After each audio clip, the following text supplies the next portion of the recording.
Hello everyone, I am Dr. Minhas Tahir, Assistant Professor, Department of Physiotherapy, Rama University, Kanpur. Today I am going to discuss about the emphysema. Emphysema, if you talk about the definition, it is a condition of the body in which the air sac of the lungs, which is called alveoli, are damaged and causing breathlessness. In other words, it is also called as a permanent dilatation of the alveoli, which is as well as the bronchioles. It means it is a permanent dilatation of the alveoli, as well as the bronchioles, which is permanent dilate, and the air sac and bronchioles are damaged and inflamed, which is called the breathlessness. So it is a very gross disease. If we talk about the ranked, it is a 15 ranked among the chronic diseases which affect the ADL. And if we talk about the etiology of the emphysema, so that near about 1.8 million people are affected in USA, and generally males are affected more. It is about near about the 17 to 20% male, and 8 to 9% of female. So his study shows that the females are those who are affected by the emphysema. The number of females are day by day increasing. So, and the age is near about 40 to 60. 40 to 60 of age are more prone to the emphysema. Now I am going to discuss about the cause.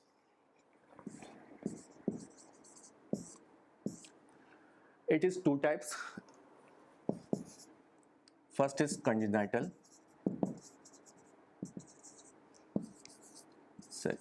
Second one is secondary to other.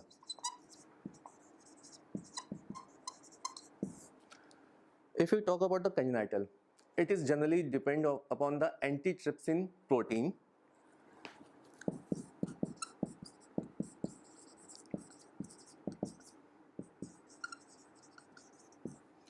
It means it is a deficiency of antitrypsin protein, which leads to congenital emphysema.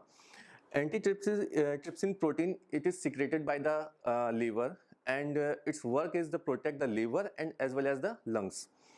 Secondary to others may, it is caused by the asthma,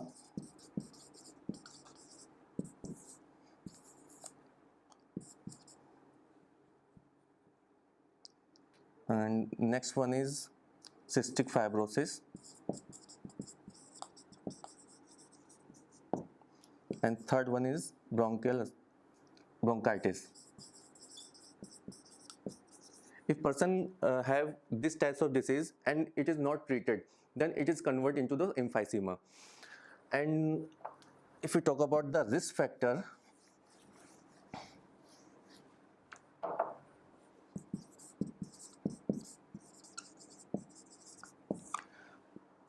so main reason of that having emphysema is cigarette smoking.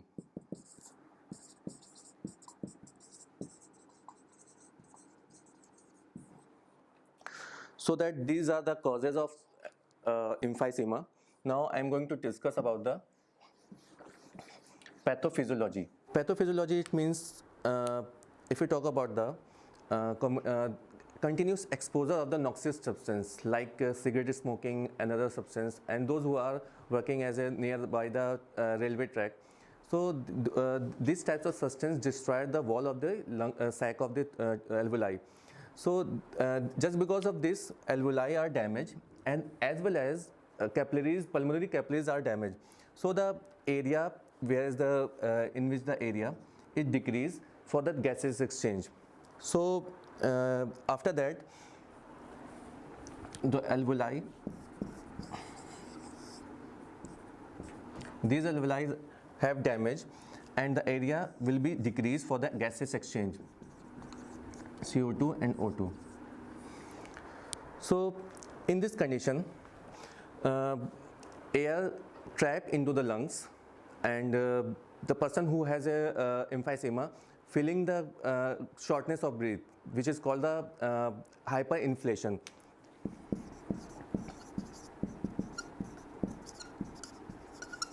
Hyperinflation means the air trapped into the lungs and the person who was not able to breathe out proper air.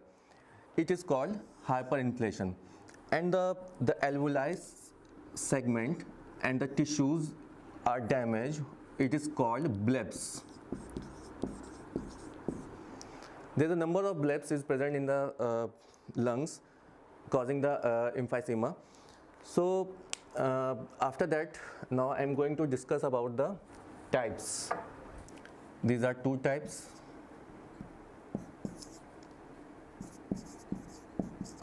Centrilobular.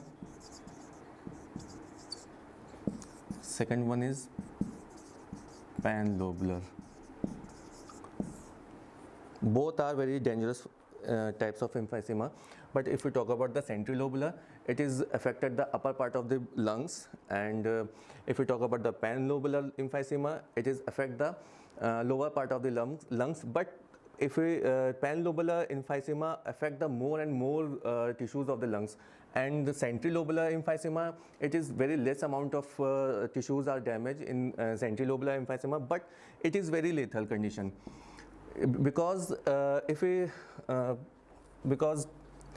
talk about the upper lobes are damaged, then as well as the bronchioles, it is inflamed, so that the whether these types of these area of the lungs are neutral or correct, but the air is not able to pass out these types of this area. So that these are the very lethal condition for the emphysema. And panlobular emphysema, it is a very normal condition, but as well as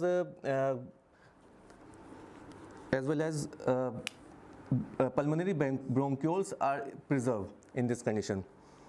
So now I am going to discuss about the sign and symptoms.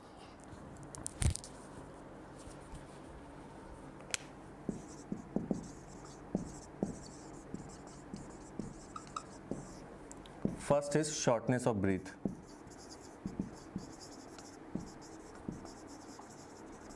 In this condition, the person who has emphysema, the person is taking breath like a fish. So that the person who has a hyperinflation is not able to breathe out properly. So next one is cyanosis. Third one is barrel chest. Barrel chest means anterior and posterior diameter of the chest, because hyperinflation of the air into the lungs. Next one is posture. Posture, it means the person who has emphysema is not able to breathe properly. That's why it is possible to have kyphosis. It means the thoracic kyphosis. Next one is polycythemia. It means the number of RBCs increase into the blood, which is just because of the decrease the amount of the oxygen to maintain the oxygen level. It is just because of polycythemia. So these are the signs and symptoms of the emphysema. Next one is diagnosis. So the person who has emphysema is feeling shortness of breath. Next one is cyanosis, and the person who has emphysema is the clubbing of fingers is also present, and the barrel chest deformity is also present. I have told you earlier that such that anterior and posterior diameter of the chest is increased, and the ADL will be very decreased, and wheezing sound is also present into the lungs when we check from the stethoscope. And if we goes for the X-ray, then X-ray also shows that the anterior and posterior diameter of the lungs and the air trapped into the lungs, it is also shows in the X-ray. Prognosis. It is one of the main important question. The person who has emphysema is able to treat or not, and person is properly curable or not, so that this disease is progressively increased day by day, and it leads to the death. So it may be possible person is not able to cure by the medication and physiotherapy and other aspect. But emphysema generally leads to the death because the lungs tissues are damaged day by day if it is not treatable or treating. Next one is complication. There is a number of complications is present just because of emphysema, like pneumothorax. Next may be possible respiratory failure or heart failure. These are the complications. And next one is treatment. If we talk about the medical treatment, there's a lots of medicine is available to treat emphysema. Like bronchodilators is one of the main important medicine.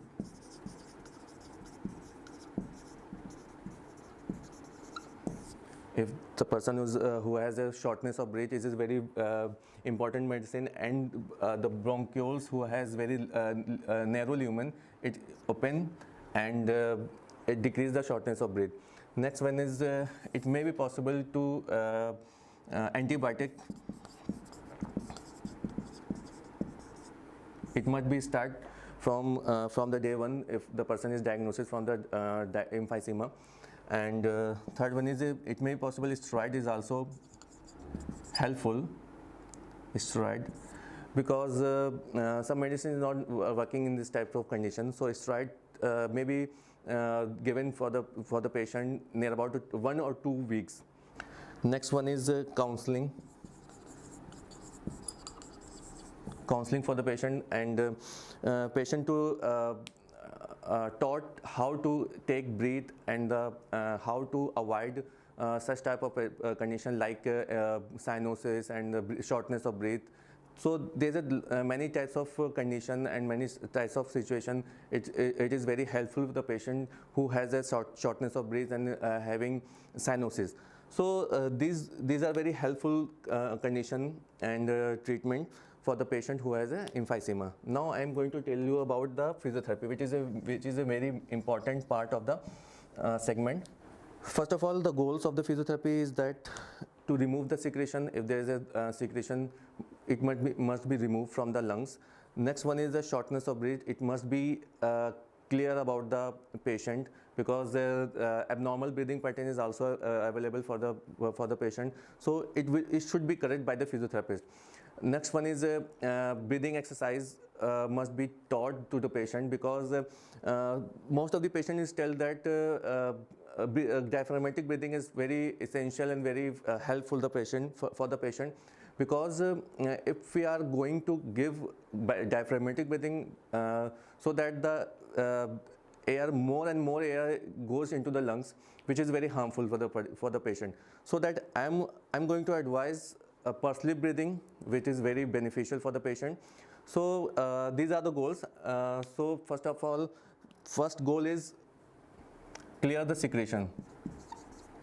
If there is a secretion, it must be clear by the postural drainage, and postural drainage gives us many different positions from the gravity. So that if we are going to give postural drainage, there is many types of technique like percussion, vibration, hacking, clapping, and as well as also huffing and coughing. It will remove the secretion which is stuck into the lungs and primary bronchioles. Next one is breathing exercise.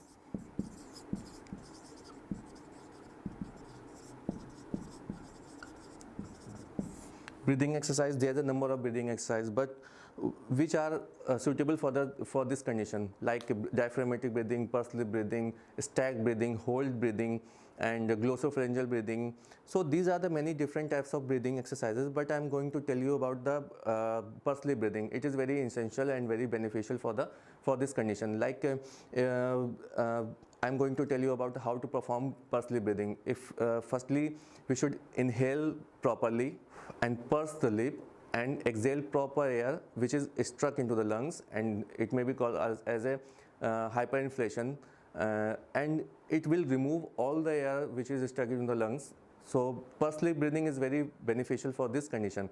And next one is chest mobility.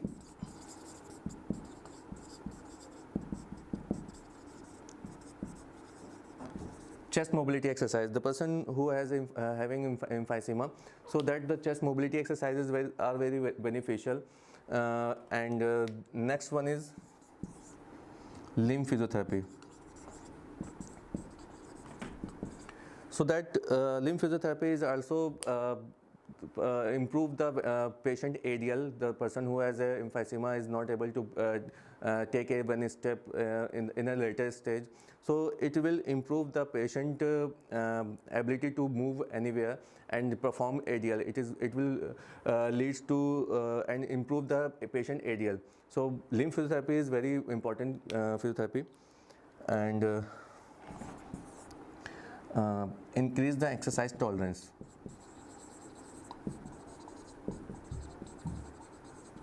The patient who has emphysema is not able to take proper exercises, and it will increase the work of breathing. So that by the physiotherapy, we should teach the patient to take how to perform exercises and how to perform breathing exercises, how to perform proper exercises.